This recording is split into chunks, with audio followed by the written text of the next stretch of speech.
guys, I'm Justin. I'm Dan. And today we are going to do a brand new episode, a brand new series, if you will, where we review some old wrestling pay-per-views. So today will be January of 1999. So grab you a seat, grab you a drink, and join us as we start this journey on our brand new series, One Fall to a Finish. Are you ready? Let's get ready to rumble!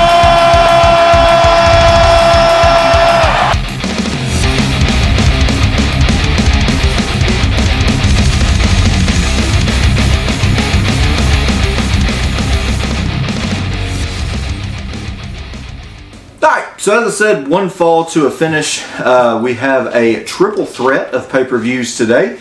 But kind of before we get into that, a little background on us. Horrorland Media. You're probably clicking on this video. What the hell am I doing watching a wrestling thing?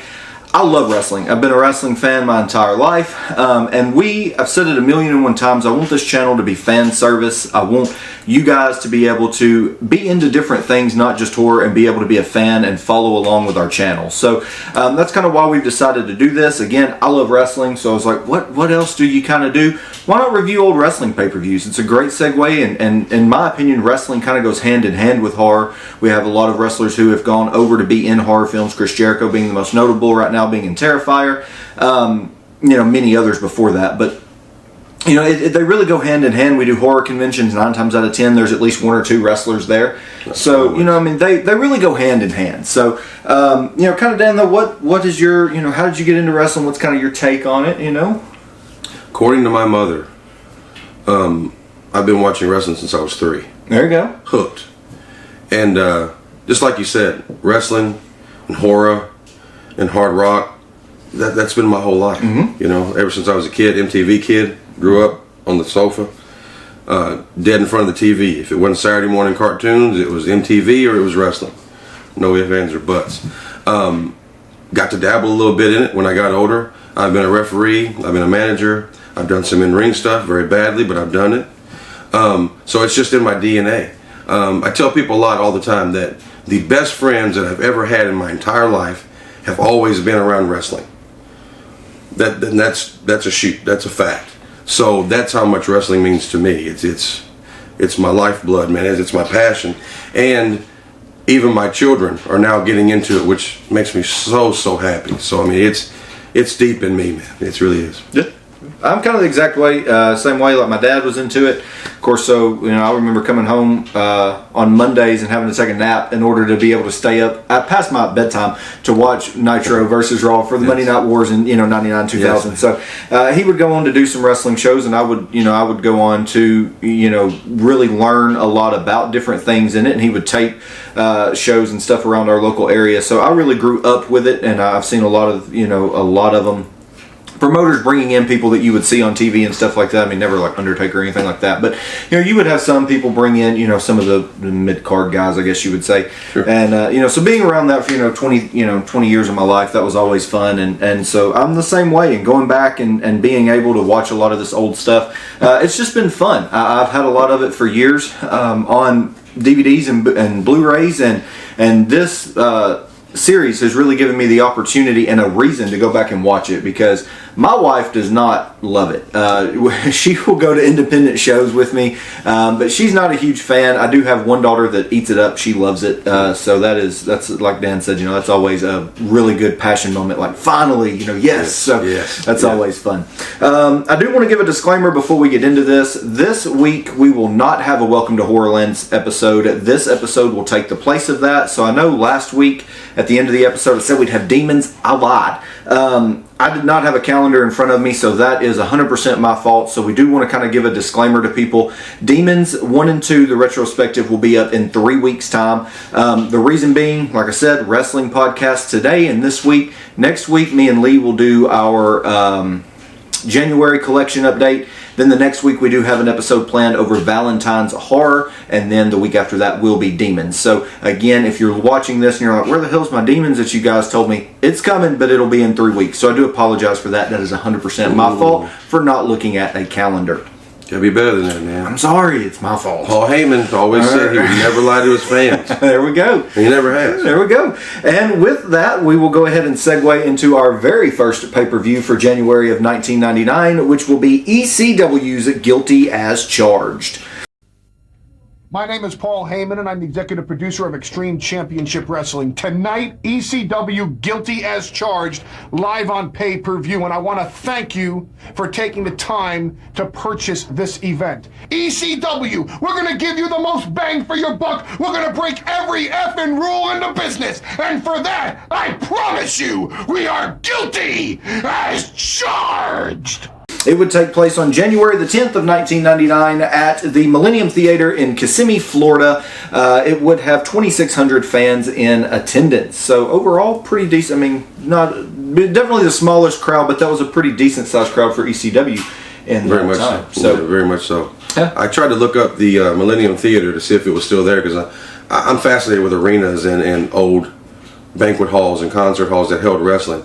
I could not find a thing about it. So I don't know if it was tore down or if it's under a different name. I cannot find any information on it, if it's even still standing. So It's crazy. I don't know. Yeah.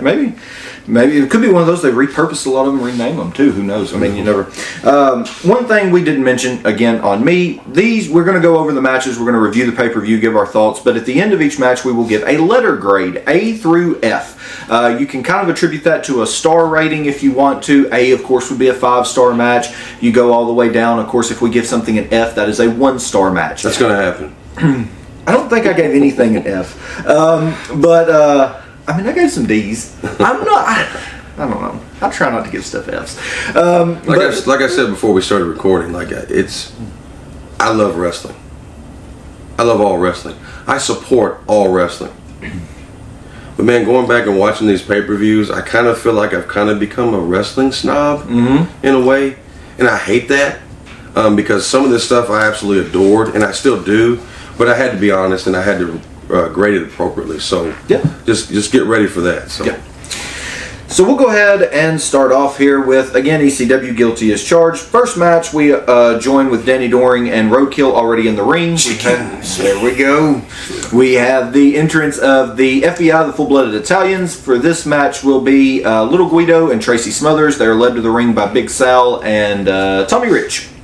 So we get in, we've kind of got a couple push-offs between Little Guido and Danny Doring, and then we have the entrance of the hardcore chair-swinging freaks, Axel Rotten and Balls Mahoney, as they interject themselves into this match, making it a three-way dance, and this match is just a brawl and goes absolutely off the rails. So typical ECW failure. Once you watch ECW, you grow to expect a lot of this stuff. Absolute chaos. Rules of a match are thrown out the window completely, but that was the beauty of ECW. Very much so. Yeah, this one, and ECW always did a really good job, in my opinion, of throwing out, and we'll get into this with Sold Out. They throw out matches in their first match that they have really no storyline typically, but they're always really good at getting the crowd hot. They've always got a fan favorite who at this time was Balls Mahoney and Axel Rotten. They loved them. They hated the FBI. And then you had Danny Doring and Roadkill who were just kind of in between. They hated Danny Doring, loved Roadkill. Kind of that, in-between tag team. So, again, this one didn't really have much storyline. It was a brawl. Overall, thoughts, opinions, rating on this one? Like, anything stand out or... Not to me, because it was just it was a bunch of spots, it was a bunch of chairs, it was great. I'll give my grade here in a moment, but yeah, there's nothing to not enjoy about an ECW match, in my opinion. Now, being a little bit of a wrestling snob and pick it apart a little bit, which I hate to do, because I was 14 when this happened.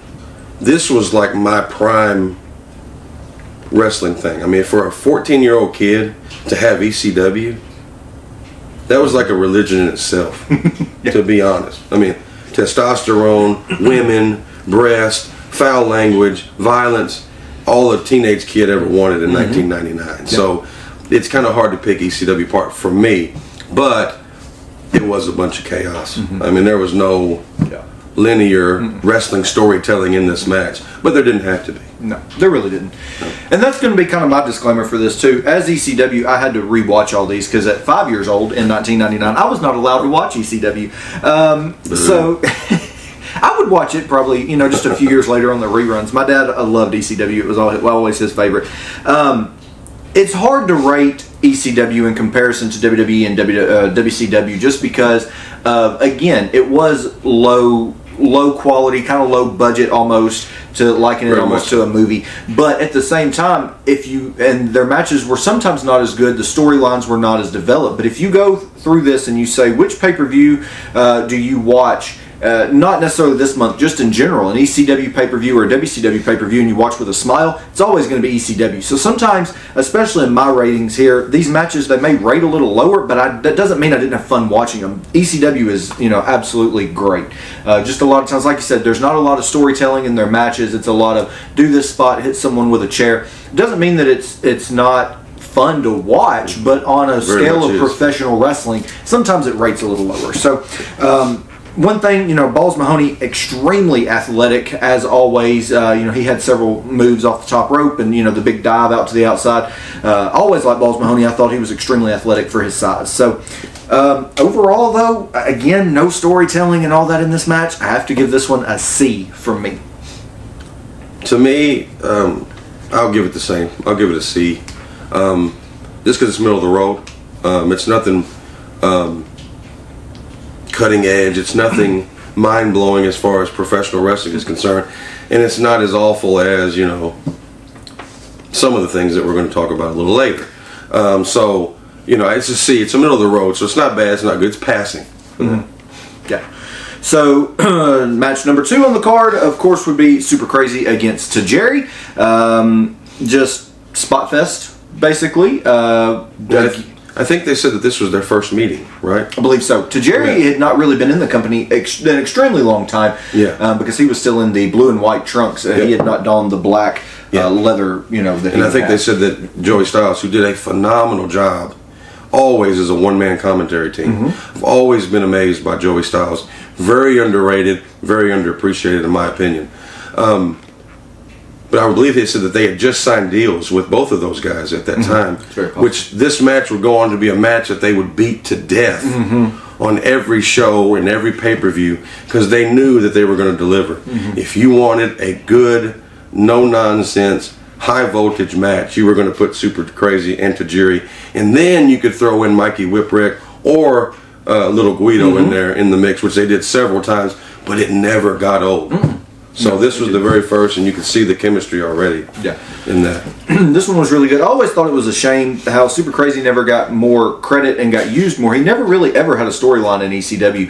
Tajiri would go on to have a little bit more of a storyline when they would put him with Steve Corino and Jack Victory a little bit later in 99.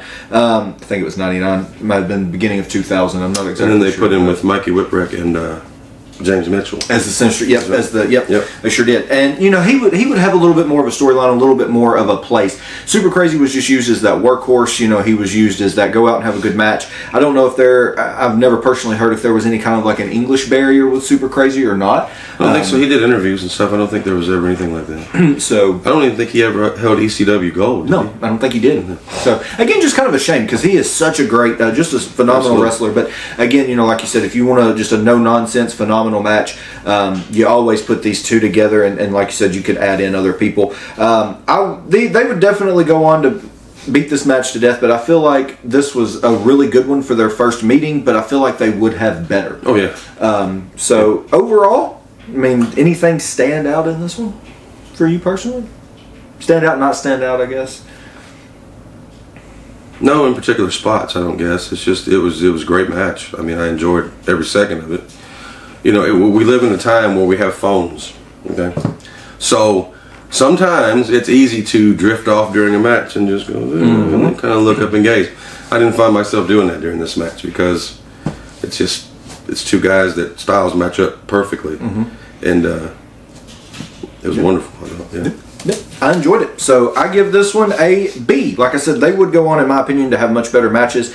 But there was nothing wrong with this match. Much better does not mean, they would go on to have some A matches, in my opinion, later on. But I felt like this one was a solid B. One of the, definitely a good way to get the crowd hot here early on in the card. Gotcha. So I will give this a C, only because, and I don't want you guys to think that I'm grading them very harshly, because I'm not. But an A tier is going to be an A tier.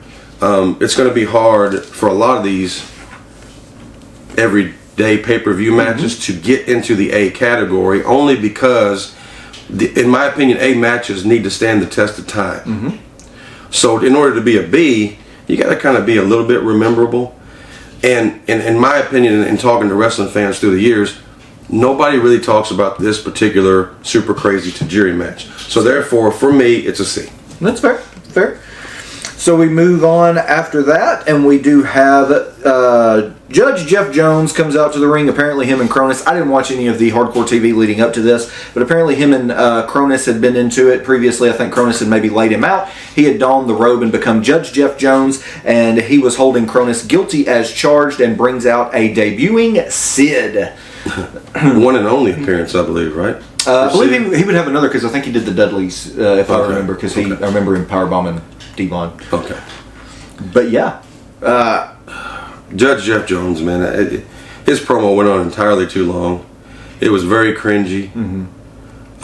Cronus had at that time, unfortunately, seen better days already. Him and the Eliminators, him and Perry Saturn were amazing. But by then I felt he kind of lost his way. No offense. But the Judge Jeff Jones, the only saving grace in this whole thing was Sid. I mean, I know that it was all built to present Sid on a platter, but this was really cringeworthy, other than Sid. Yeah, I would agree. I mean, in my opinion, they could have not given Cronus the mic at all, because when they gave him the mic, like, you really couldn't even hardly understand what he said, because it was so jumbled. He was really doing that like off-kilter crazy kind of gimmick, but in all honesty, I'm not sure how big of a stretch of a gimmick that was. I think it was him at the time. I think very much so. So, I mean, I did like the spot, Sid tossing him over the rope and him going through the table like the choke slam. That was a pretty hellacious spot. Just because, again, for someone of Cronus' size to take a bump like that, we're not talking about a Spike Dudley who had been proven to be thrown all around. Cronus could definitely, he still got in there and did the 450s and all that. But just to see Sid, this big hulking man, have his way with Cronus, it was fun. It was a few inches from disaster, too. Yes, very much so. I mean, this was fun, but again, we can't rate off fun. If you rate this as an actual match, I'm not sure that this even was a match. I'm not going to say that this is, again, I'm not going to say this is the worst thing that I've ever seen, because I still watched it with a smile and enjoyed it, but unfortunately I did have to give this a D. I'll agree with you. It was going to get an F, but Sid saved it. Because I didn't remember this until Sid came out, if that makes sense. So that tells you then itself. Like if Sid never came out, it was going to be an F.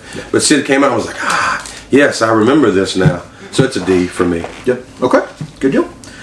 All right, so we go from Sid's debut, and we have another, in my opinion, a cringeworthy over-long promo here with the introduction of the Dudleys from Joel Gertner, as we would see the Dudleys against New Jack and Spike Dudley.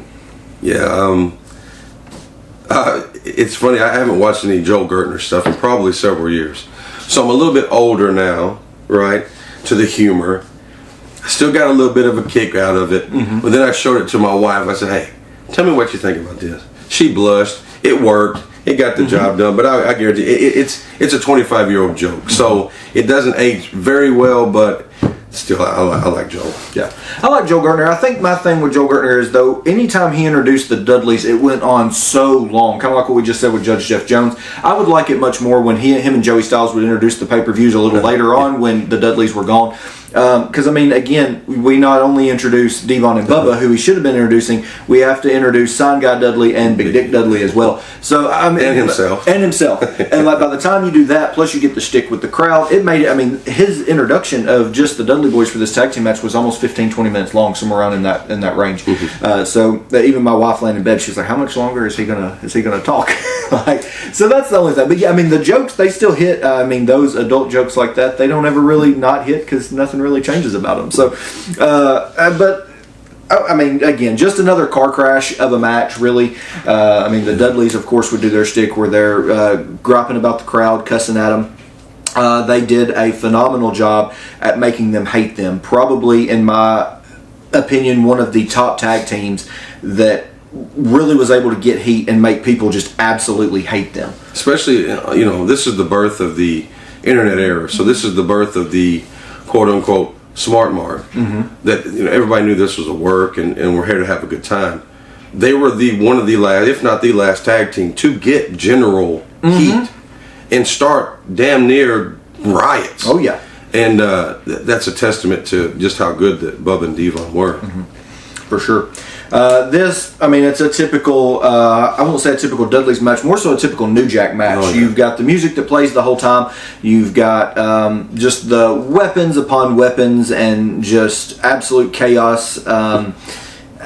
Overall, decent, but nothing memorable. No. It's New Jack. And I was a fan of New Jack when I was younger. And then I'll just say, it's over and over again. But it's Car Crash. Now, I had to watch the Peacock version because I don't have this on DVD, the pay-per-view rip, which I wish I did, because Natural Born Killers is a whole lot better on the ear than whatever WWE put on theirs, because, man, I think I just about muted it at one point because I'm like, I want to watch the match, but this music is really aggravating. But, like you said, typical New Jack match, car crash, weapons, blood. I did like the heat. The heat stood out when they got him on New Jack at the end and really beat him down and really beat him bloody. I don't remember that happening a lot against New Jack. So that to me that stood out. I'm like, wow, he stayed down and sold. I don't know what happened after that. I'm sure he got it all back, but still, that's what stood out to me about that match was the fact that New Jack was down and they left on top. So yeah. I mean, overall, again, we would see Spike Dudley with his feud with the Dudleys. He would have Balls Mahoney as a tag team partner at one point. He would go through multiple incarnations of tag team partners to get his revenge on his estranged brothers, I guess we'll call him. They never accepted Spike. So, overall, again, I watched this match with a smile on my face. I didn't hate it, but again, it is a typical car crash New Jack match. Again, I graded it as a C. I think it did a good job of keeping fans engaged because, again, the fans were into that style of match, and it definitely played on what they felt was good, but going back and watching it, it's definitely, again, not the worst thing that we would see even in this group of pay-per-views, but not that great as far as this pay-per-view is concerned. So I gave it a C.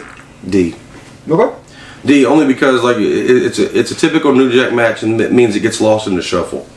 There were better ones before this with New Jack and the Dudleys, and there were better ones after this. So for me, it's a D. Yeah, I would also agree with that. I'll keep it in my C, but even on hardcore TV, they would have a lot better too. They would. And New Jack didn't even come out of the balcony on this one. I know that's dumb to say, but like when you have him coming out of the balcony on television, and then you have a paid pay-per-view, this one was just really kind of watered down. But I'll still leave it with my C, I guess. But I'll give him some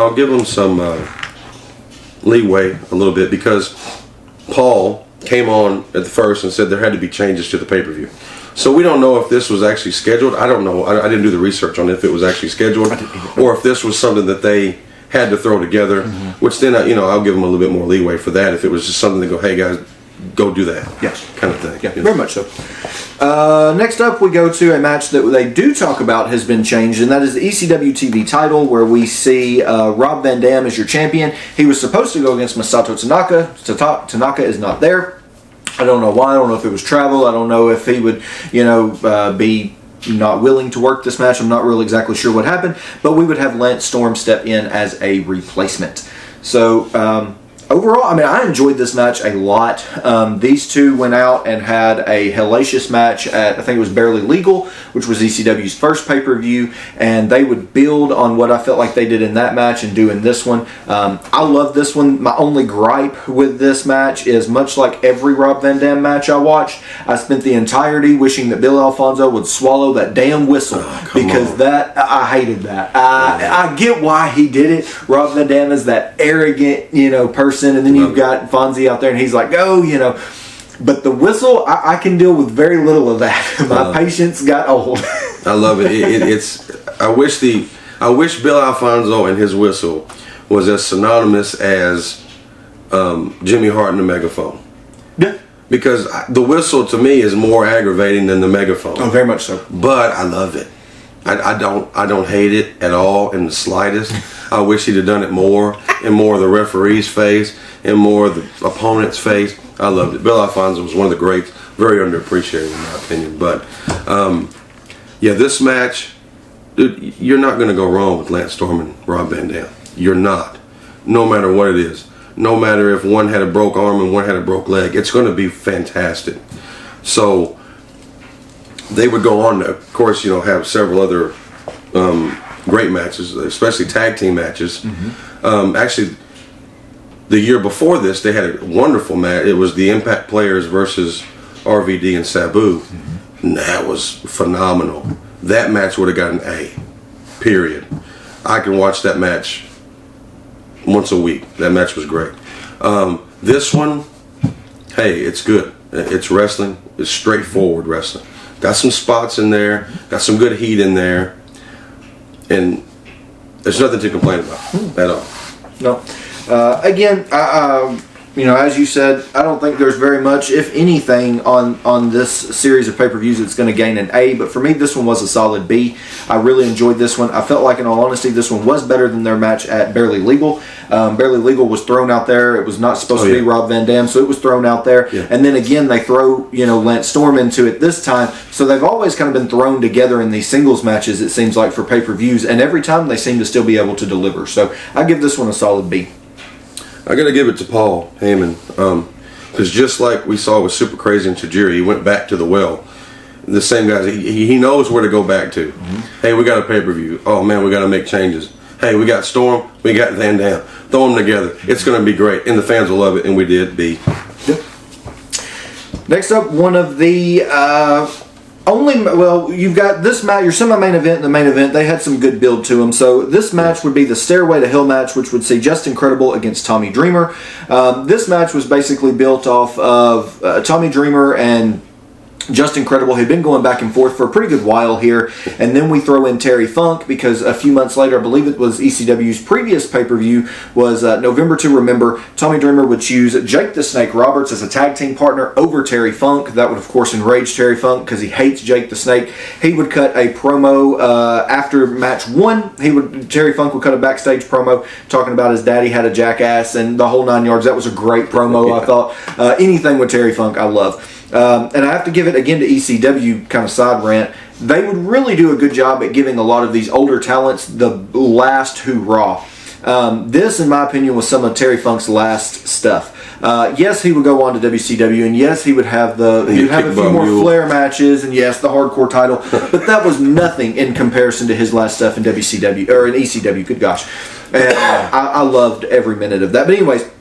The Stairway to Hell match, Tommy Dreamer and Just Incredible. Again, I love this match. This was the first Stairway to Hell, right? Yes, I believe so. Okay. Yeah, I love this one. I thought it was good. We had a lot of really good ladder spots. Just Incredible every time he took a ladder shot, it was the most hellacious ladder shot. You thought he would not be able to get up. He did such a great job of just honestly abusing his body in this one. Tommy Dreamer, good in this one as well. Not nearly as good, in my opinion, as Just Incredible. But I really enjoyed this one. I did too, and it's one that I think, in my opinion, if you're going to put together a compilation of ECW matches, this would be on it because it was the very first Stairway to Hell match. Very different concept of the ladder match altogether, but it was great. Tommy's always delivers on pay-per-view. Just Incredible delivers every day of the week. It's two guys that have had matches previously that were amazing. And they continue to do so. Chemistry is definitely on their side. And B for me, all the way. Yeah, I gave this one a B as well. This would be one, you've got the Dream Cutter where they've got the two ladders set up. Tommy Dreamer delivers the Dream Cutter to Just Incredible. That would be a clip that would be synonymous with ECW till the end of its existence. This ladder match, really and truly, when you look at this, WWE was not doing a lot of ladder matches. This would come before the TLC matches at Mania. I believe, if I'm not mistaken, this would actually be before the ladder match between the Hardys and Edge and Christian. Almost a year. Yeah. That ladder match happened in October of '99. Okay, yeah. So yes, I mean we're almost a year ahead. Yeah. So you know the things that they were doing. This was a lot more brutal of a match than your Shawn Michaels and Razor Ramon at WrestleMania. You know, this was a lot more brutal of a match.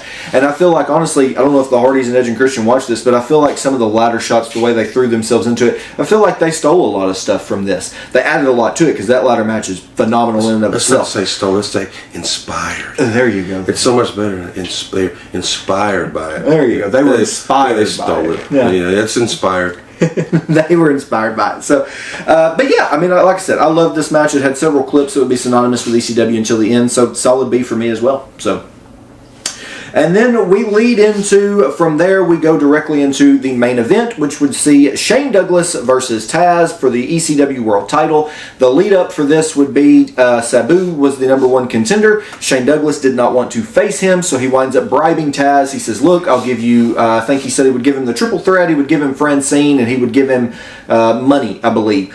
And so that would involve Taz giving 3 receipts to Sabu on hardcore television leading up to this. He would take out Sabu, but at the very end, he would wind up telling Shane, screw you, I'm going to take out Sabu, but I now want my title shot. That would lead into this at Guilty as Charged. Overall, again, another good match. I feel like a good way to end the pay-per-view.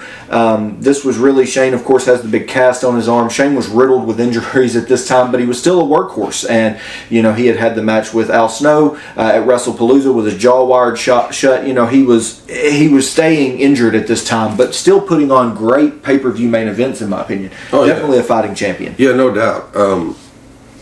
I've always been a Shane Douglas fan, always. And him and Taz both, I believe, were in their primes at this moment. Mm-hmm. There's no doubt about it. As far as physical conditioning, shape, in-ring skill, and ability and storytelling, Shane Douglas and Taz were in the prime. This is go-to Taz. Mm-hmm. One of Taz's best matches, I think. Yes.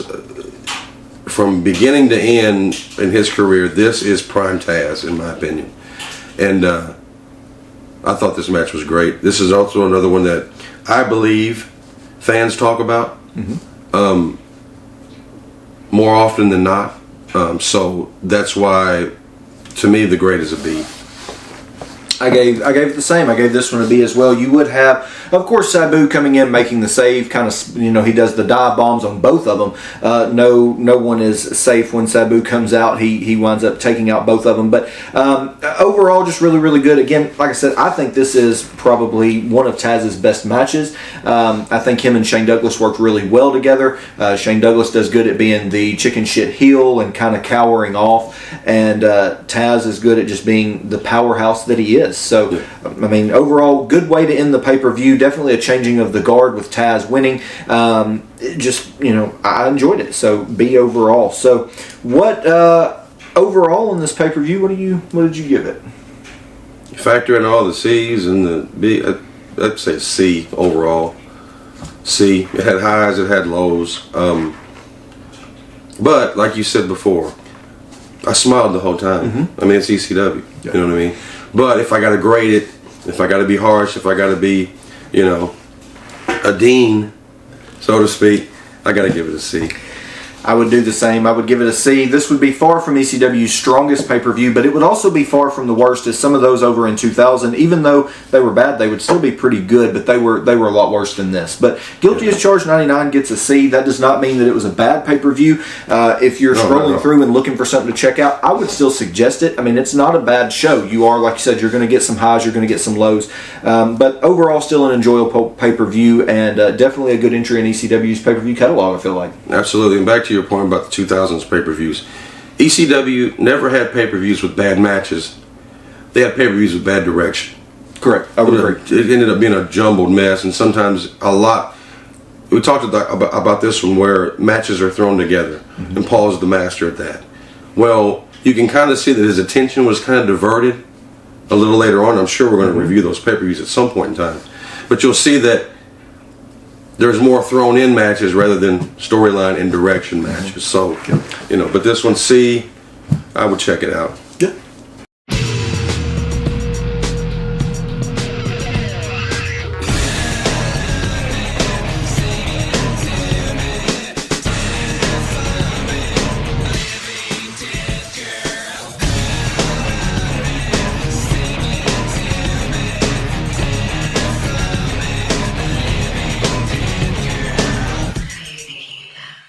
Alrighty guys, so next up we will have WCW Sold Out. They would take place 1 week later after ECW, January the 17th of 1999 in Charleston, West Virginia. They would be at the Charleston Civic Center with 10,833 in attendance. So let's kind of set the stage for what has gone on. ECW, we just reviewed, but they're doing ECW things.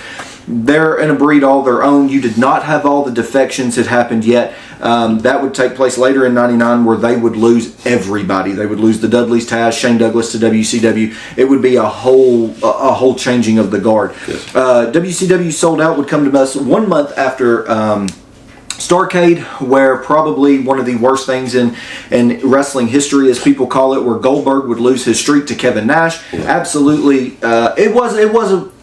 Who's to say it was the wrong person or whatever, but Kevin Nash didn't need that. No. And so we would, it didn't help that he was the booker at the time either. It didn't, no. So that would be a big debacle, and then we would turn around 1 week later, I believe it was in the Georgia Dome with the finger poke of doom. Again, even worse in my opinion than the Goldberg losing the streak. You don't do that to build, especially when you're in direct competition with WWF. So they would have lost some of their viewership in the weeks leading up to this. The viewers would instead be going to WWF, where Mankind had just won the title. You have the Austin McMahon rivalry. That'll put some butts in the seats. Oh yeah, you will have the Austin McMahon rivalry, which every blue collar person loved that because everybody wanted to go to work and say, "Screw you, you're my boss, I don't like you," and wanted to flip him the bird and hit him with a Stone Cold Stunner. So it definitely, you've definitely got two things. Two definitely different directions and promotions there. You have one that has been at the top and they are now starting to see a decline. I have to say, those Sold Out, as bad as some of these matches are, I do feel like at this point WCW was still at least trying.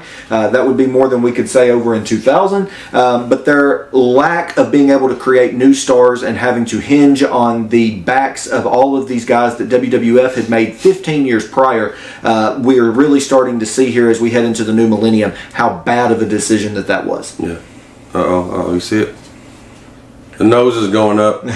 The snob nose is going up. I'll rebuttal what you said about they're still trying. Brother, I think they were trying harder in 2000 than they were at this moment.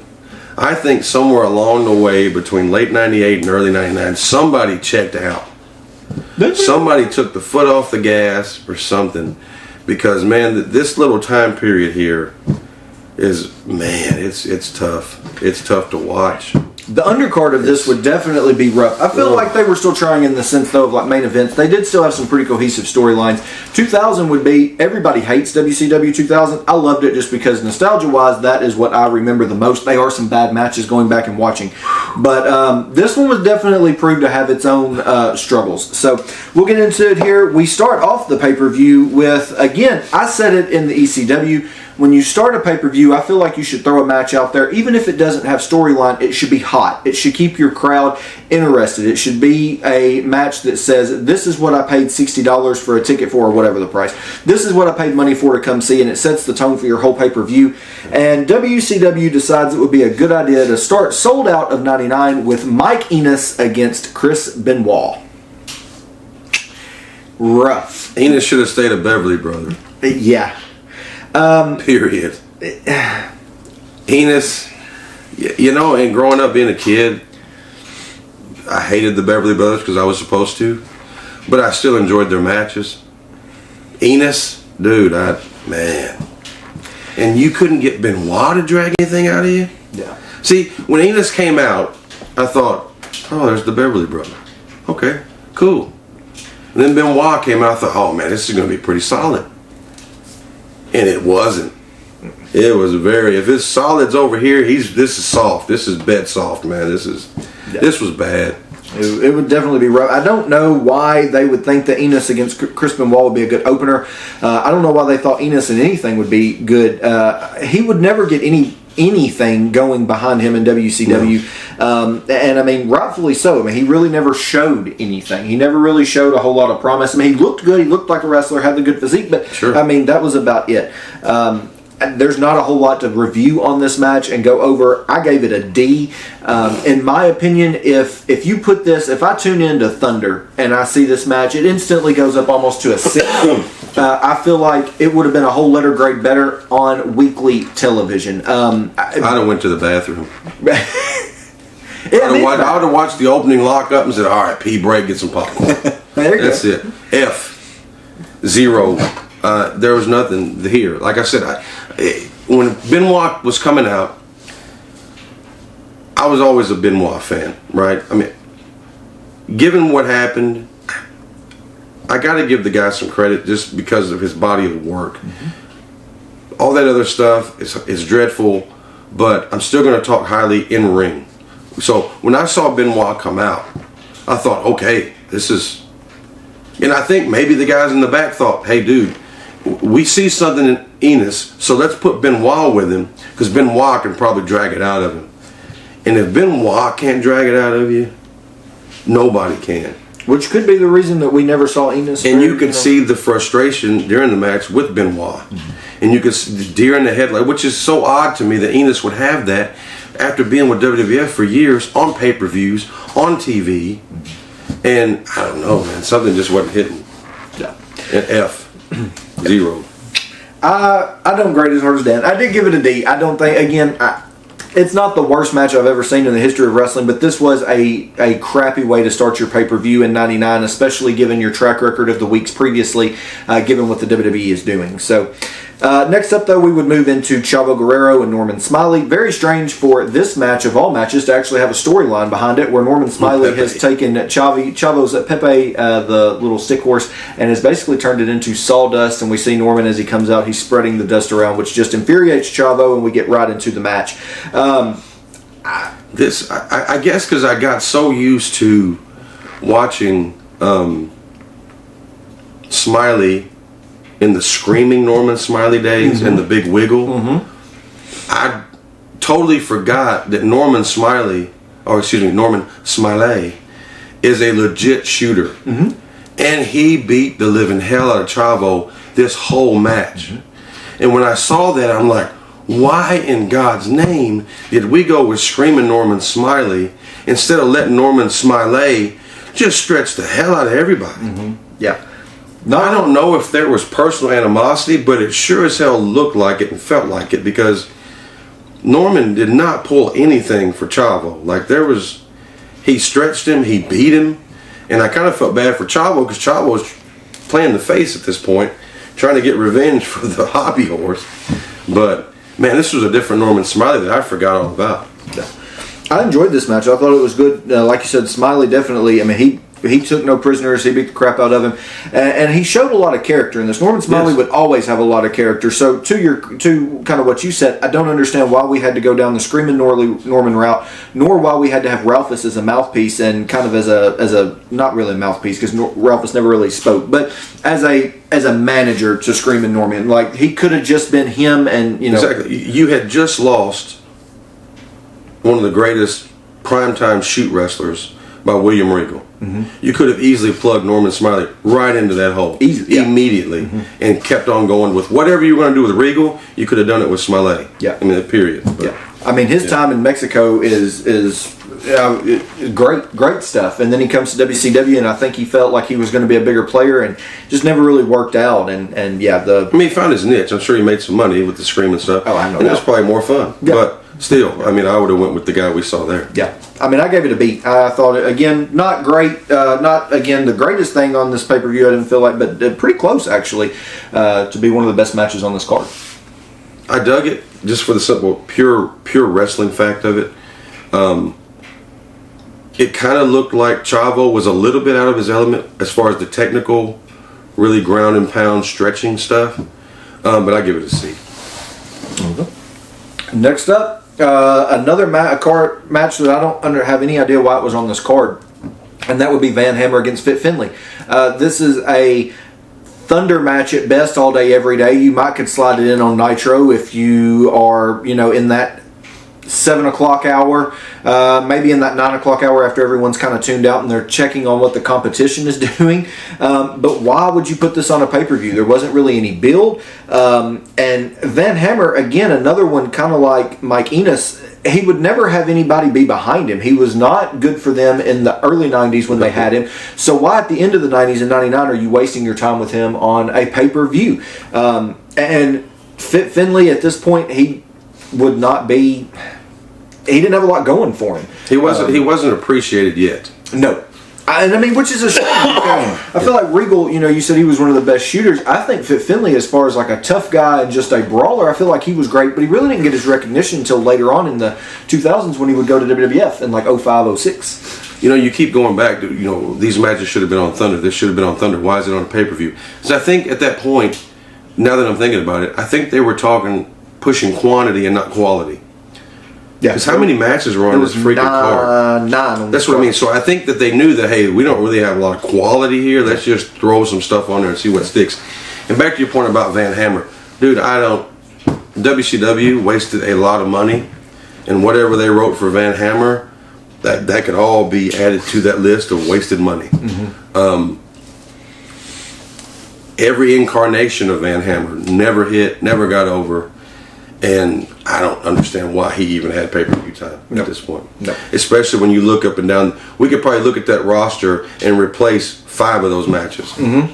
So. And that, speaking of roster, you also have to look at this pay-per-view and say, look at who wasn't on this pay-per-view. Mm-hmm. Hogan did not wrestle. No. Nash did not wrestle. Sting is not on here. DDP, nowhere on here. I don't know. And those are your huge stars over the last 2 years. Yeah, I'm not sure if this was when they were filming Ready to Rumble. I'm not sure exactly when that was filmed. Ready to Rumble would not come out until 2000 because we would have the big David Arquette debacle with the... But I'm not sure when it was filmed. But all of them to be gone at one time...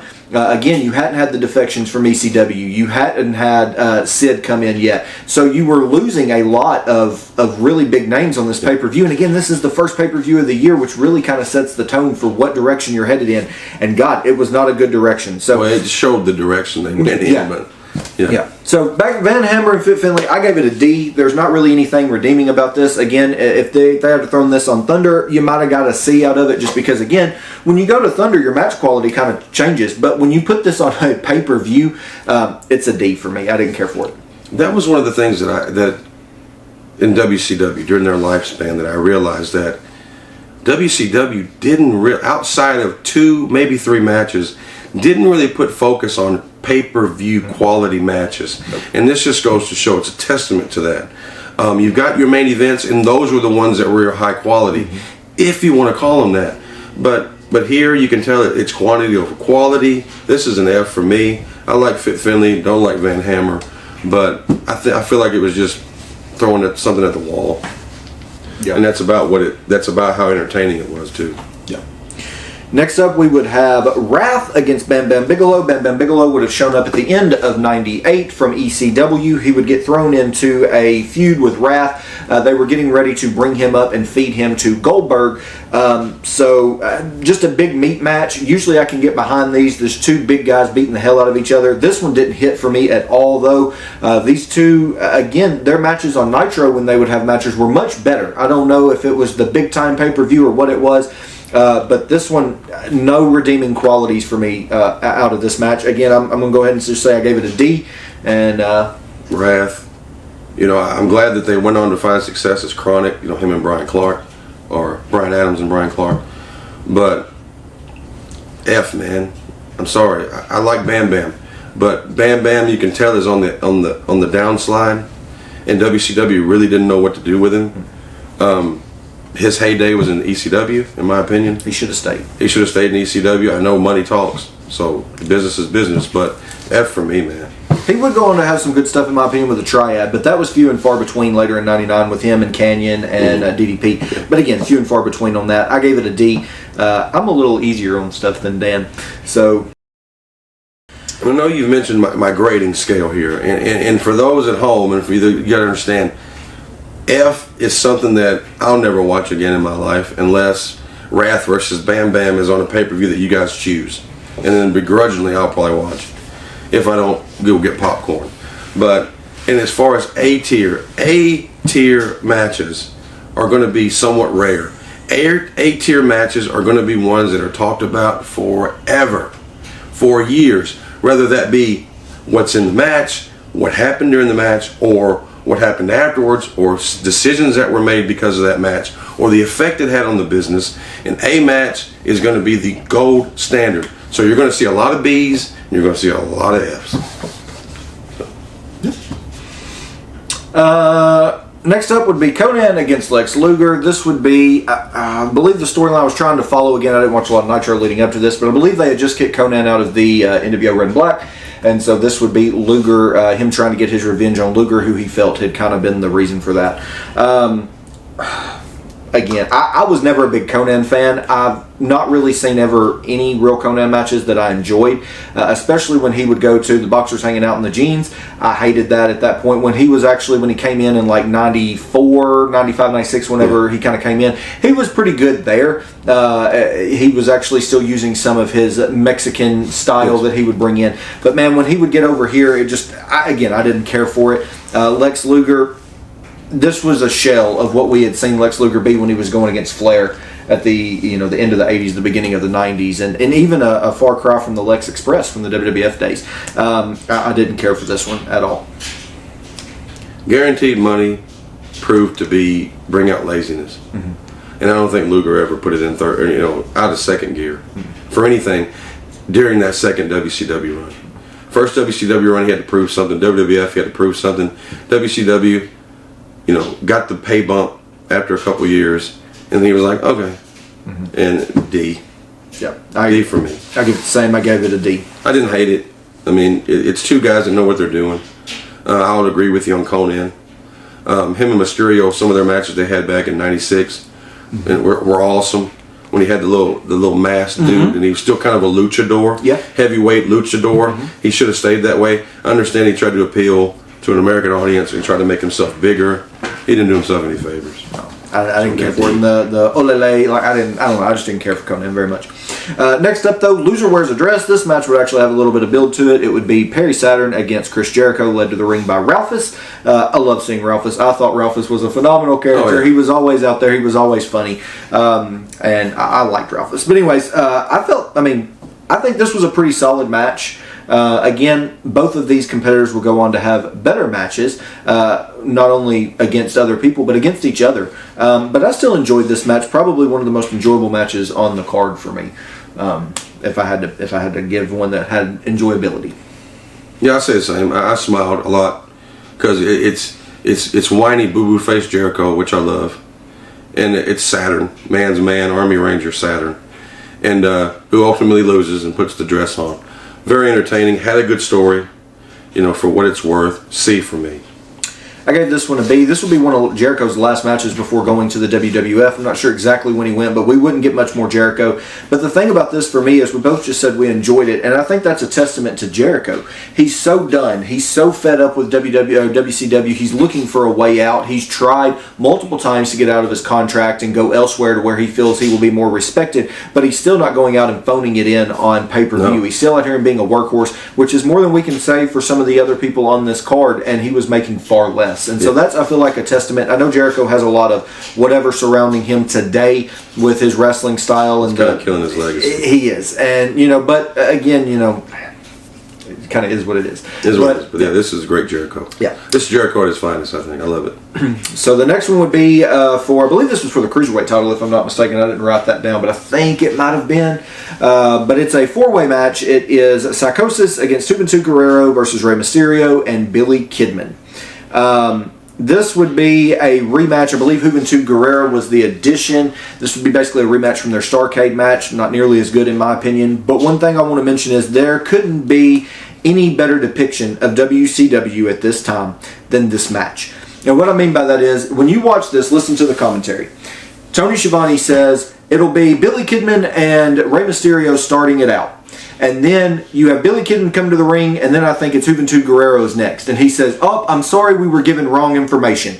And then you have Psychosis come out, and no one knew what was going on. There was definitely a disconnect there between the backstage, what was happening, and what was going on. And it would be Kidman versus Rey Mysterio to start out the match. It was the way that they had drawn. They had done a draw process in the back previous to. But just that whole, like, disorganized, it would be a great depiction of what WCW was. It's impossible to tell stories when the storytellers don't know the story. Yeah. Period. Your commentators are your lifeblood of your broadcast. They are the music makers for your music. Mm-hmm. If they don't know what the hell is going on, nobody else does. Now, outside of that, in-ring stuff was great. Mm-hmm. This is reminiscent of a time past, and I counted so many moves, so many spots, so much energy that is in just about every match nowadays. Mm-hmm. So these guys were groundbreakers, and this was really entertaining for me. Yeah, and I was actually pleased to see that this was this far down the card. Usually, cruiserweights were opening pay-per-view. That should have opened the pay-per-view. I would agree with that, but I was actually pleased to see that they were actually further down. But yeah, it definitely would have been a much better match to open than Enos and Chris Benoit. I would give this one a B. Again, I didn't think there was anything wrong with this. I did not think it was nearly as good as their match at Starrcade, but again, you add in that extra person. It's always going to go down a little bit just because three people having chemistry is one thing, but then you add in a fourth, another match caller. It gets a little convoluted. It gets a little harder to do everything. So, I mean, B for me on this one. Well, you put four guys that are very talented. Mm-hmm. It's going to be hard not to be jumbled, especially if it was thrown together. Mm-hmm. If these guys were just given this 20 minutes before match time, it's going to be all over the place. A four-way match like that takes time and effort to frame it and to build it and to, put stuff together. So for me, it was a C, only because I'm grading a little differently. But for me, a C, very enjoyable. I loved every minute of it. I love watching old Rey Mysterio when he was a little bit faster and a little bit more, athletic, so to speak. For sure. But yeah, C for me. Next up, match 8 on the card. At this point, I'm kind of checked out. I was really ready for this one to be over with. But this match honestly kind of got me back into it. It was Curt Hennig and Barry Windham against Ric Flair and David Flair. And I know people are probably going to be like, what the hell do you mean that got you back into it? I thought Curt Hennig, Barry Windham, and Ric Flair did a good job in this match. And I actually enjoyed what they did with David Flair in the sense that they did not throw him to the wolves and have him in the ring for 30 minutes trying to put on a wrestling clinic when he was nowhere even remotely close to being on a pay-per-view. But they protected him. They had him get in there. They had him, and I don't think they made it on. I don't think it was on purpose. I think that was literally how he looked. The deer in the headlights look. That added to it because he looked scared shitless, and he needed to in there against a couple of professionals like Curt Hennig and Barry Windham. It did, but I'll tell you this, man. David Flair is the only guy that I know that if you watch his first match and the very last damn match he had, there's no different. I would agree with that. There's no improvement. There's no nothing. I love the deer in the headlights look, but if you get hit, lose the deer in the headlight look. Yeah. Pain hurts. Yeah. Pain makes you grimace. It makes you, shit. It makes you react. If you get punched in the mouth, you don't stare at the guy who punched you. I think one of the greatest spots in this match. Was awful. One of the greatest spots in this match is when David Flair first tags out to Ric Flair and he's standing on the ring apron and Curt Hennig goes over and he punches him. And usually you get punched on the apron, you hit the apron, you powder to the floor. Yeah. David Flair goes straight to the damn floor. He completely misses the apron, and the look on Curt Hennig's face for about the next 3 seconds is like, I just killed this guy. Yeah. He's like, oh shit. And then you've got Arn Anderson out on the floor, and he's just kind of looking at him like, are you okay? That was pretty good. But I mean, this match was definitely a match of chops. Ric Flair, Curt Hennig, they chopped these shit. Oh yeah, overdone. I love chops, but man, they relied too much on them. Yeah. You've got 3 of the greatest, probably top 50. Rank them however you want, but 3 of the top 50 pro wrestlers of all time: Barry Windham, Curt Hennig, and Ric Flair. This did not work. Ric Flair was trying way too hard, overselling everything. Windham and Hennig, the heat just wasn't there for me. David, there was one point where I don't remember if it was Windham or I think it was Hennig, was in the corner, was in Flair's corner, and David Flair's just pushing him in the shoulder. I'm like, Dave, dude, come on, man, punch him. You know what I mean? I don't know. To me, it didn't work. It was jumbled. It went on entirely too long. Mm-hmm. Now, the only saving grace in this match, and the only reason that it doesn't fail, barely passes, is because the heat at the end. When they handcuff Flair and they're whooping the hell out of David Flair, Flair is selling amazingly. That whole scenario, I was into that. Man, that father, God, you're killing my son, That's the only reason that it gets a D, in my opinion. The only reason. I gave it a C. Again, I mean, I actually enjoy. David Flair had no business in this match. They should have never put David Flair in the ring. He was nowhere near ready. But I do have to applaud the fact that he did have the deer in the headlights look, and they didn't oversaturate him in this match. No, they would go on to. They would, very much so. Him and Daphne later on, good God, that was some awful stuff. But Kurt Hennig and Barry Windham with the West Texas Rednecks and Ric Flair, I think the chops were overdone. This would be far from any of their best stuff, but I still gave it a C. And like you said, the ending was great. The NWO coming out, that would set up Hogan and Flair for the title. Of course, I would go on and shoot interviews. Ric Flair actually said that that spot would actually cause real life animosity between him and Hulk Hogan, because he felt like Hogan really took liberties with David because he was untrained in the way that he whipped him. And I mean, that's one man's opinion. I mean, if that's a father and a son thing. Yeah. If it was just ask Flair if that was some random kid, he wouldn't care. Yeah. So that's all that is. I don't think he did. I think he didn't whoop him any worse than he would whoop some of the No, others. in the modern era, I think Dominic Mysterio got much more whoopings and beatings than David Flair ever did. So no, I don't agree with Flair on that. No, that's his kid. I get it. I mean, if I saw my son, I might think a certain way too. But nothing was out of the ordinary. Most of those belt lashes were worked. Most of the belt hit the mat. I don't think that he took any liberties there. My thing is, if Hogan and Nash are there, kind of why was Hogan not on this card? This card does not even have the world title defended, which I think really hurts it. I think Hogan even having the title at this point really hurt it, because Hogan, he was far past his prime. Really, again, another one that didn't do much in WCW after his NWO days. First red and yellow run, he did pretty good. Some of his stuff in the early 90s. I can't wait to get into the Dungeon of Doom stuff, by the way. Oh, yeah. Yeah, so but the main event for this card leading us to the end of this would be the Stun Gun ladder match, which would be Scott Hall versus Goldberg. Kind of weird we have two ladder matches between ECW and WCW. ECW's, though, in my opinion, much better. Yes. So the setup for this match, when we open the pay-per-view, Goldberg is shown in his locker room. He is down. He has an apparent injury. When Scott Hall comes out, does the hey yo stick, the whole 9 yards, says that Goldberg is so scared that he has to face him that he pissed himself and slipped in it, and now has hurt his knee and he can no longer compete. That would lead to Goldberg then making his entrance. I do have to say, this match, I thought Goldberg did a really good job of selling his leg. Goldberg never really had to sell anything. He just came in, dominated, jackknife, and it was over with. Yeah. This ladder match, though, Goldberg is very much out of his element. Scott Hall had quite a few years of age on him from his Shawn Michaels match. It was not a great ladder match. I think they did the best that they could between age and inexperience. It was what it was. This had no business being a ladder match. No. You could have easily had it be the winner gets to stun the other one or something. It would have been better. It went on entirely too long. Mm-hmm. Anything past 12 minutes with Goldberg is a nightmare at this point. But the beauty of Goldberg is he didn't have to do 20-minute matches. Mm-hmm. Goldberg didn't have to do ladder matches. Even at this point, he'd only had one loss. They treated that as such as like, oh, they ended an era. They oh my God, they've beat him. It's over. We're done. And that's the way it played out on TV. Streak's over. Goldberg's over. No, it's one loss. Mm-hmm. We don't look at great heavyweight champions in boxing or MMA with two losses on their record and go, oh, they were horrible. Mm-hmm. No, they booked it horribly. No business doing. Didn't do Goldberg any favors. Didn't do Scott Hall any favors. Didn't do the pay-per-view any favors. I didn't like it. I didn't like it at all. But at the same time, Scott Hall did what he could, and I didn't find myself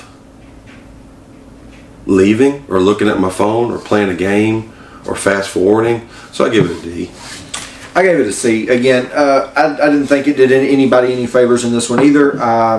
Not a very good pay-per-view main event, and I think the thing that kills me for this one is Goldberg gets the stun gun. He wins. He gets the stun gun down, and he's hitting the button, and you can just hear that thing. It's just hitting on all cylinders. He goes and he hits Scott Hall, and it's still kind of hitting on all cylinders. Then Bigelow comes out because, again, they're setting up Bigelow versus Goldberg. And then by the time Scott Hall goes to get the stun gun, the battery's gone and there's nothing. Like, don't sit here and show that the stun gun stuns for 20 minutes before you actually hit anybody with it, because it made Scott Hall, when he went to do that, it just ruined the entire gimmick of the thing because it's dead. But is that not just typical WC? Oh, very much so. Very much. Like, that's the closing image is Scott Hall with a stun gun. It's like, and why nothing. the hell did he stun Bigelow? Yeah, it made no sense because Bigelow was coming to help him. Bigelow came and helped him, and he got him, and then Hall stuns Bigelow. I'm like, what the hell is it? And the paper just cuts off. Yeah. And the other, like, if you'll notice too, I don't know if it's displayed in the Peacock version. I do have it on a bootleg Blu-ray, but like when so you've got Goldberg, he stuns Scott Hall, and then the cameraman immediately shoots to the entrance, and there's a good probably 5-second entrance shot. You know somebody's where there's coming. nothing. Yeah, and you know someone's like, which could easily be explained with, is Hogan coming out, is Nash coming out, because Scott Hall is still part of the NWO at this point. Too early production. Yes, but it's like, why all that stuff kind of jumbled into one really hurt this Bigelow, finish your cheeseburger. You gotta get out of it. Right? So overall, this pay-per-view with all the C's and D's and everything, it rates as an overall D for me. This would be, in my opinion, one of WCW's weakest offerings. We would have some more extremely weak offerings in the year of '99. In my opinion, like I said, I think some of those 2000 pay-per-views were a little better. But that's just my opinion. Overall, this one's a D, completely missable for me if you're looking at something to watch. D-. Jericho, Saturn, Luchador saved it. D-, man. I mean, this, when I sent you a message, I'm like, this is rough.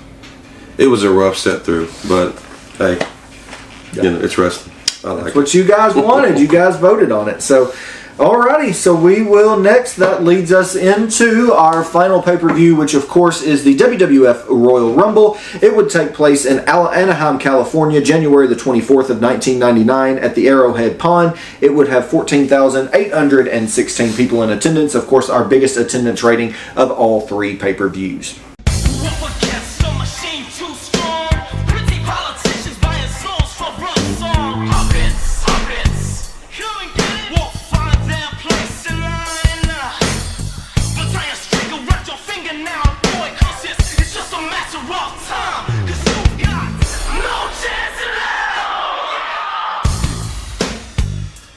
Yeah, WWF is hitting on all cylinders at this point. Very much so. I mean, with the storytelling, with matches, and I'll get into my opinion on Attitude Era matches as we go along through this pay-per-view. But WWF couldn't miss at this point. I watched them. It's funny because I watched WCW, ECW, and then I watched the WWF pay-per-view, and it was like a stepping stone. Like, you know what I mean? Like, WCW, you know what I mean? So I'm glad I watched them like that, but it's going to show when we start talking about it. There's just seems to be so much more to talk about for WWF Royal Rumble than there was the other previous pay-per-views, in my opinion. Yeah.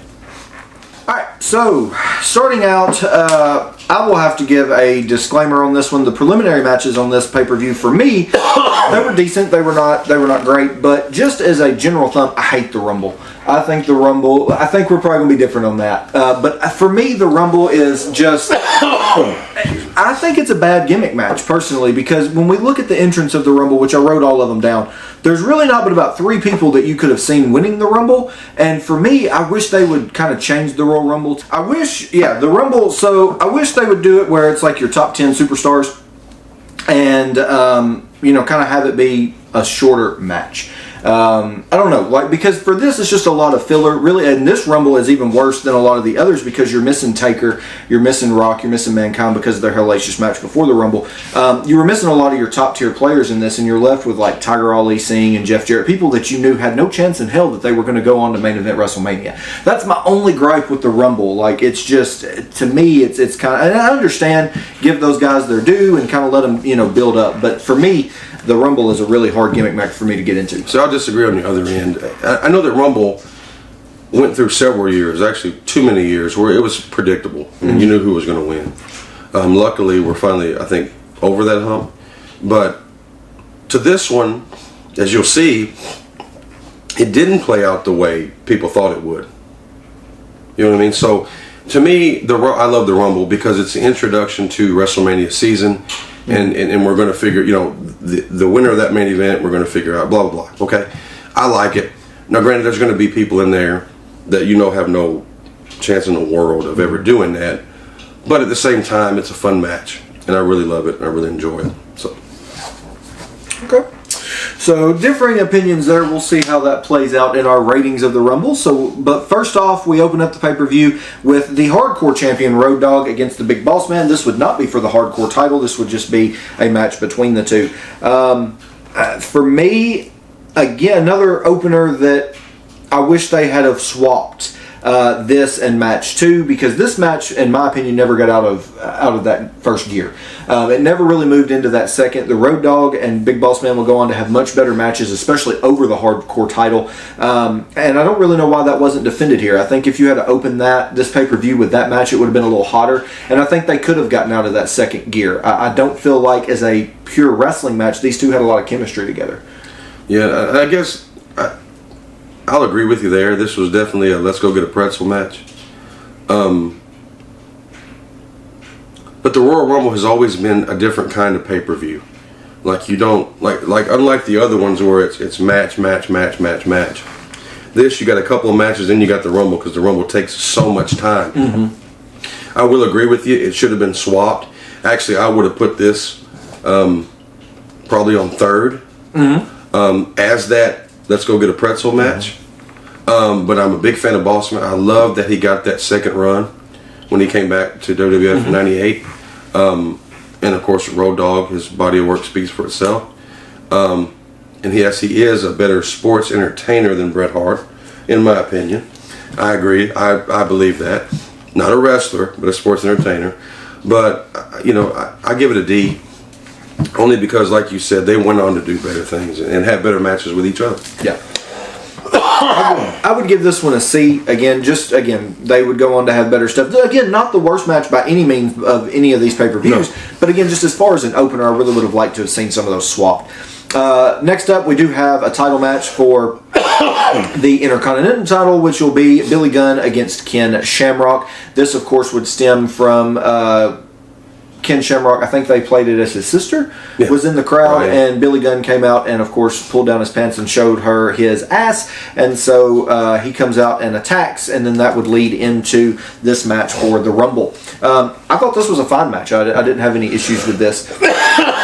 Billy Gunn at this time was hitting on all cylinders. He was doing some really good stuff. Ken Shamrock, kind of the same way. He was hitting. He was doing some really good stuff. Early with Shamrock had gotten out of that IC title picture and kind of been able to rise up. I felt like he definitely could have carried a world title. Maybe not long term, but I would have really liked to have seen him win it for a month, 2 months, and seen kind of what he could do. Just because going against this kind of mid-tier, mid-card guys, he did a good job, and I would have liked to have seen him kind of branch out, but we never got that. So no, and Billy Gunn, this was supposed to be the rise of ass this year. He would go on to win the King of the Ring, and so then it just never hit. Ken Shamrock was Ken Shamrock. Do I ever see him? Did I ever wish that he was heavyweight champion? No, because he didn't have that extra layer to him. I was a Shamrock fan, but he never had that. Man, that's a star guy. Kind of one-dimensional. Very one-dimensional. Other than that, very entertaining. It's funny that he would go on to cheat on his wife with his storyline sister, but hey, we're not here to talk about that. But this being for the IC title, of course, Shamrock goes over. I like the finish of it.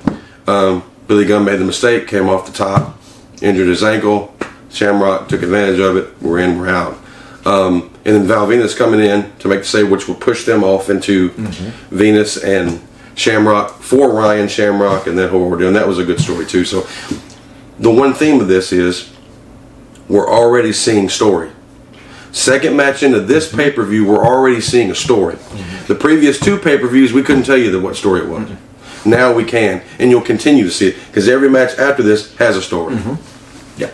Overall, I gave this one a B. I thought that it was a fine, serviceable Intercontinental title match.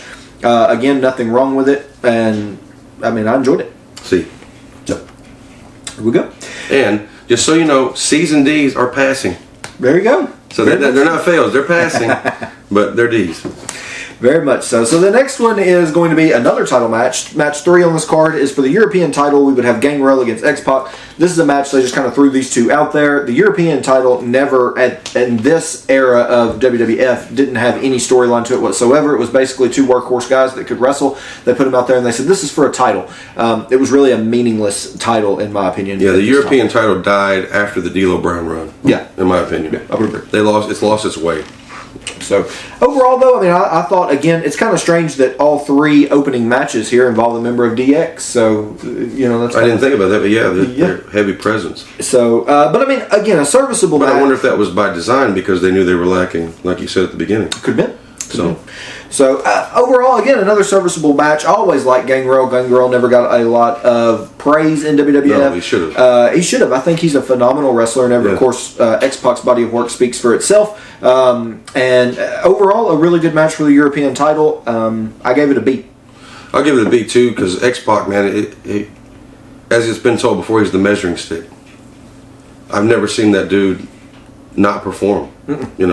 Even when he was in WCW, which I think was the gray area of his career, in my opinion.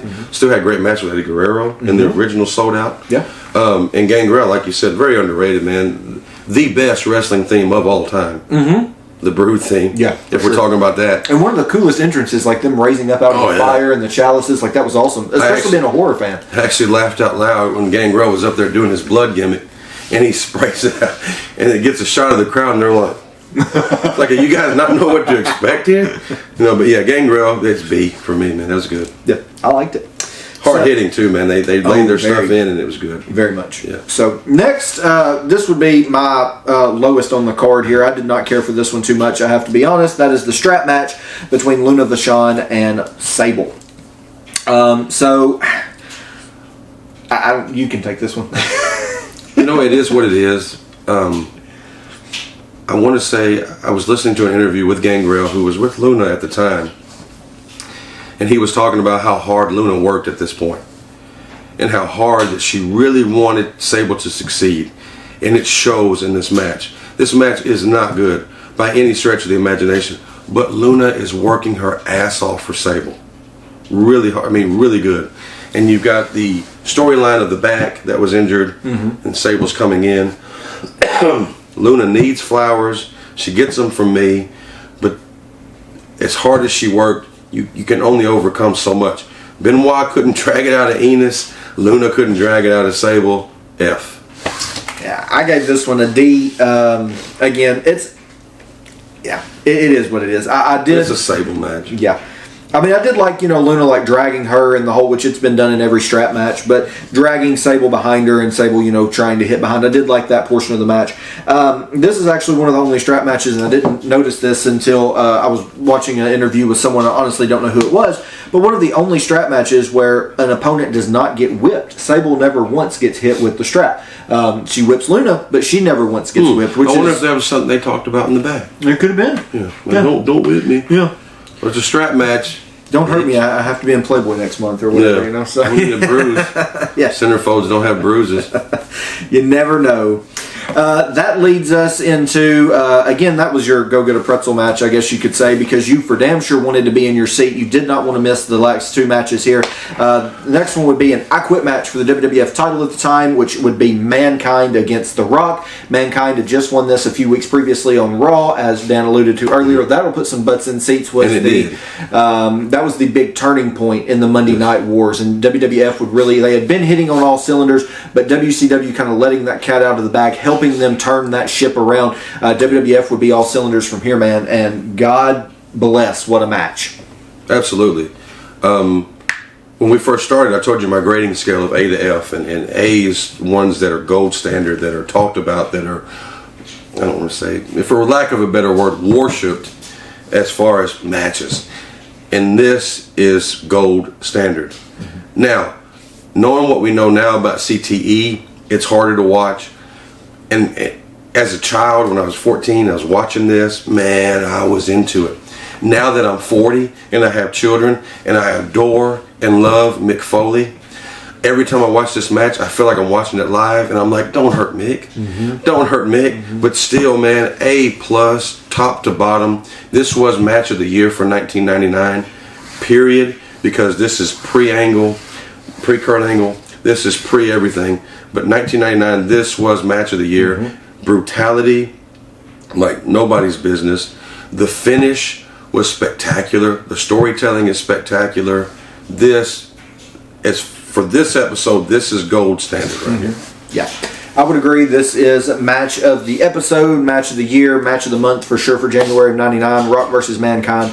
If you guys have seen the Beyond the Mat documentary, I believe it was something like 11 or 12 unprotected chair shots, and the call in the back was actually to do 5. Yeah. And by the time that they did all 5, Rock had hit him 5 times and they were still in the ring. So they had to do the extra to get out to the ramp where they could, of course, do the voiceover from Sunday Night Heat where The Rock had said, I will not say, or Mankind, I'm sorry, would not, I will not say I quit. And of course they would dub that over. Yeah. Absolutely fantastic match, but I agree. Please don't hurt Mick. We did Days of the Dead Atlanta last year, going back to horror conventions and wrestling kind of meeting. Mick Foley was actually there, and just to see him being so, for lack of a better term, crippled, the way that he walks, the way that he gets around, and you're like, man, if it wasn't for falling off the Hell in the Cell and those chair shots, would you be living a better quality of life right now? I mean, he made his millions doing it, and I'm sure he's happy with that, but I mean, that's something, stuff like this is things that he's had to carry on with him forever. So definitely a hard match to watch, but a great watch nonetheless. But yeah, like you said, knowing what we know now, those chair shots, they're rough. Yeah, absolutely. And I think we can both agree, do yourself a favor and watch this match. Yep. If you're going to sit down and watch wrestling, do yourself a favor, put this one on. Yep. You will not be disappointed. Mick Foley has done this for quite a few people. He's done it for Shawn Michaels, he did it for The Rock in this match, and he did it for Edge. When you have a guy who needs that edge, man, no pun intended, when you have a guy that needs to show that streak, that violence, that hatred, that meanness, you put him with Mick Foley. Mankind, Shawn Michaels, they did it. Triple H the next year. And The Rock needed this. The Rock needed that brutality to be shown to take as a credible badass, so to speak. And Mick Foley gave it to him. So, I mean, this is one of my favorite matches of all time. I'd probably put it in the top 20 for me. So, yeah. Yeah. I would probably put this in top 20 also. It's kind of weird, Royal Rumble the very next year, I would put him and Triple H in that hellacious match from Royal Rumble 2000 in my top 20 also. That was a brutal match as well. So that was match of the year for 2000, in my opinion. Yeah. Well, I don't know if I'd use that or the Hell in the Cell from No Way Out. I like Rumble better. Rumble was good. The Hell in the Cell, I feel like also. For me, the Hell in the Cell keeps it one dimensional because the match becomes about the cell. The Royal Rumble, man, it was barbed wire, thumbtacks, it was wood crates. Triple H had the splinter. Man, to me, match of the year for 2000. This was match of the year for 99 for sure. Alrighty, so after the match of the year candidate, we do get into the Royal Rumble. This is a very storyline Royal Rumble. In all honesty, probably one of the biggest storylines involving a Rumble match that there is, and that would be, of course, Stone Cold Steve Austin and Vince McMahon, who would enter both 1 and 2 respectively. So they would come out, of course, they would battle in the ring, and it would quickly spill outside the ring, Yeah, what you're saying now is pretty much the whole match until the ending. Mm-hmm. This is a very, very, very one-story centralized Royal Rumble. But it's a good one, I think. Steve Austin, McMahon, that's the story you're telling. That's the story that's selling. That's the story that's working. I'd have done the same thing.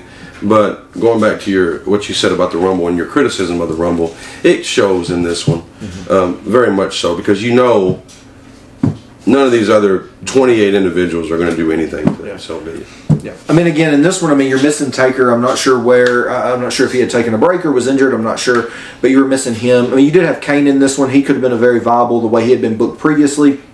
But really, that was about it. Because again, you didn't have Mankind, you didn't have, So, but we'll run through. I'm not going to do.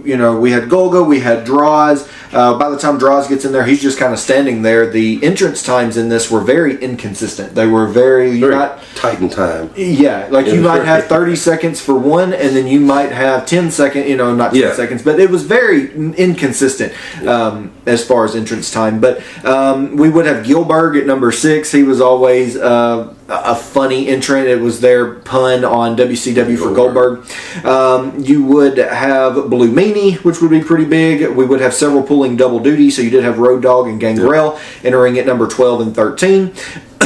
You did have Al Snow and Goldust, which this didn't really make any sense to me.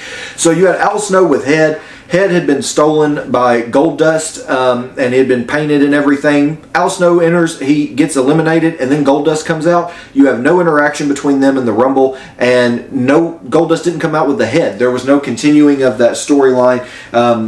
Stuff like that. Again, kind of why I say I dislike the Rumble. There is a lot of times in the Rumble where we do continue storylines, and a lot of the times we don't at the same time. So, that's kind of, but it's a small thing. Again, you got both 30, very. Yeah, you got 30 guys in a match.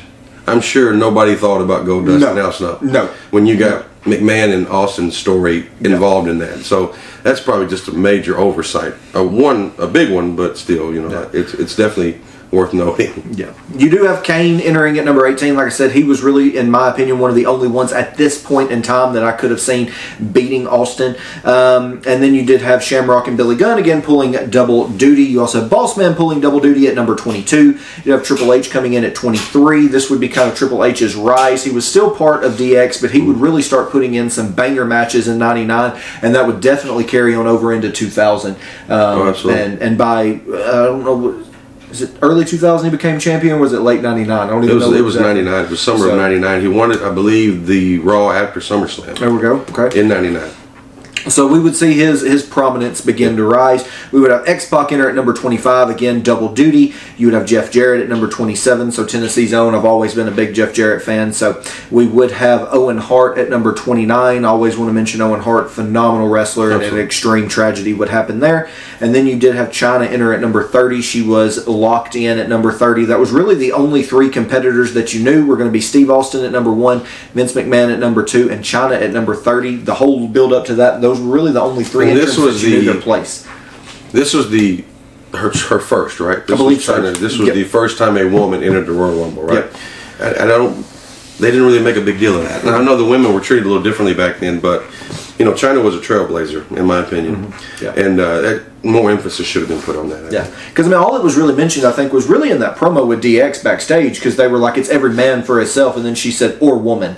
Yeah. And that was really all the emphasis they really put on it, was just kind of her thing, and like the commentary team didn't really put her over. It just kind of was what it was. Her existence in this match, or her being in it, was kind of Yeah, and she would later that year become Intercontinental Champion. Mm-hmm. And have the homecoming or home record match or something.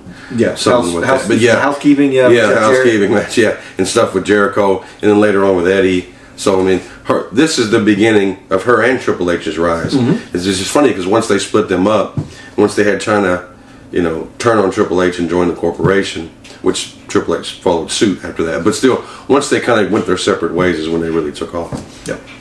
And again, we can go on and on. We're here to talk about the Rumble, but we could go on and on because, we see a lot of great stuff out of WWE preceding this. This is the setup, in my opinion, to WWF just running off. You have the marriage of Triple H and Stephanie with the big emphasis on Test, which I love Test. And that 99 is, in my opinion, the soap opera year of WWE. Mm-hmm. Okay, so you have the corporation, you have the ministry, you have the corporate ministry, you have the kidnapping of Stephanie. The save of Austin. Why is he saving McMahon's daughter? Mm-hmm. Because he's doing it because it's the right thing to do, right? And then it turns out that it's Vince all along, and then you go a couple months, and then Stephanie's turning on Vince because of what he put her through. 99 was soap opera year, and I was there for it from January to December. Yeah. All the way. And it all starts with the Royal Rumble. The winner of this Rumble, of course, after they get back in the ring, would be, surprise, surprise, Vince McMahon. Exactly. I think that kind of caught everyone by surprise, but when you kind of see what they would do later on, it would make sense because we would have a month before WrestleMania. So we would have February's event, which would be St. Valentine's Day Massacre, which we would see Austin and McMahon go at it head-to-head with WrestleMania main event implications on the line. With the most god-awful cage-to-table spot I've ever seen anybody take in my life. Oh yeah, he bounces before it breaks. That's pretty rough. Yeah, yeah. We would also have the debut of Paul White in that. That was also really cool. Big Show. That was also really cool. So I mean, overall, again, I'm not a huge fan of the Rumble. I give it a C. That is not necessarily saying that it was bad. Just to me, Rumbles are always kind of predictable. I have to say, I did not think that McMahon would win this one. But if I had to, looking at this list of people, if I had to say top 3 people to win it, it would be Austin, McMahon, or Kane. Really, anyone else, I don't see anyone else having any business in the main event of WrestleMania. And for me, a lot of Rumbles are that way. And you know, that's the only reason I don't like Rumbles. I'm not saying that I don't watch them. I'm not saying that they're the worst pay-per-views or anything like that. It's just personally for me, they're kind of hard for me to get into because I know I'm going to see 5 or 6 people that are going to battle it out, and then I'm going to see 25 other people, and I'm going to say they're never going to be in a WrestleMania main event ever. And we have to kind of sludge through that. Like, just make it the top 5, have it be a big Rumble that way, and you know. But that's my opinion. So, my opinion on this one, and going back to what you said about the other pay-per-views. January is your introduction of where the direction you're going. Man, the direction was mapped out and clear for WWF. WCW, ECW, there's a little bit there maybe. But here, just for the beginning and the surprise ending, I give it a B. The inner filler, I'm with you there. It could easily tell, like, okay, these guys, they're coming back. We know kind of where we're going. One of these two is going to do it. But to me, it's a B just for entertainment value of the opening and the surprise ending. Yeah. So again, that's your January 1999 triple threat. So to speak of pay-per-views, WCW coming in dead last. What if you had to say what was your favorite pay-per-view? If you had to pick between these 3, what would you give it to? Royal Rumble. Royal Rumble? No doubt. Okay. I have to say I would actually give it to Guilty as Charged. A little bit. I love this Rumble was great. Mankind and The Rock is the only A match that we have. It is match of the year. No contenders whatsoever. But as far as like watching this with a smile on my face and enjoyability, I personally enjoyed ECW's more. But that's just me. No, I understand. And that's 2 different perspectives, 2 different ways of watching wrestling. I like to have my matches have stakes and have purposes. I'm all for the just competitive matches, which I feel like ECW is the master of. So, no disrespect, no disregard to those matches that I graded high in ECW. But when I watch wrestling, I want stakes, I want purpose, I want story, because it makes the matches mean more. It makes every moment, it makes every move mean more. So to me, at this time, WWF had the better stories. Oh, for sure. So it was the only stories, really. Yeah. So it was, for me, the way I watch wrestling, I give it to WWF because of it. Yeah. Yeah. And I mean, again, that's just 2 different ways. I just enjoyed I enjoyed the Rumble, but I mean, just something about that ECW. And again, maybe it's because I've seen less ECW because I wasn't allowed, you know, it would be reruns before I was able to actually see it. But the ladder match in ECW and then Taz and Shane Douglas I thought were really good. For this one, the preliminary matches, the Rumble, the preliminary matches were just okay.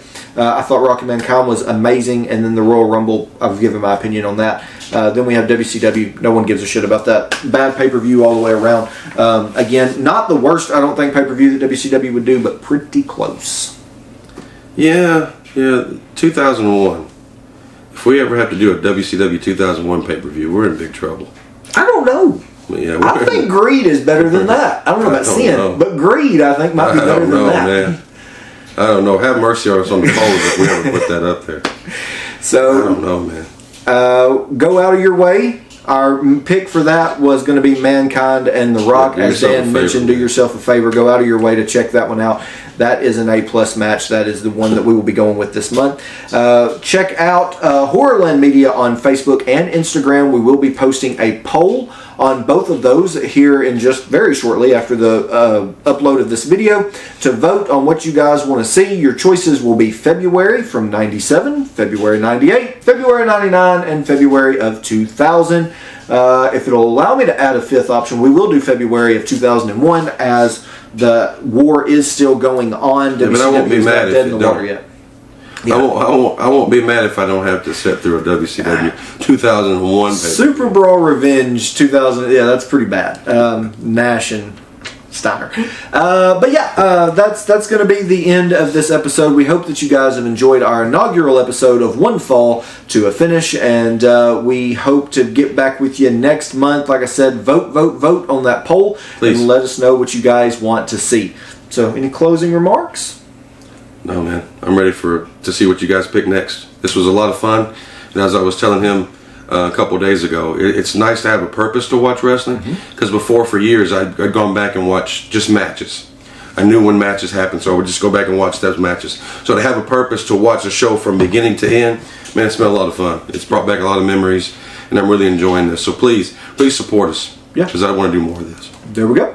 Yep. So we'll catch you guys in a month's time at the end of February with whatever you guys pick. Again, that poll will be up, so be on our social medias looking for that. That is Horrorland Media on Facebook and Instagram. If you know either me or Dan personally, then I'm sure we can probably have those polls available on our personal pages as well. Yeah, so you guys can always do that. So as always, guys, we appreciate you tuning in and spending a little bit of time with us out of your busy day, and we will catch you next time.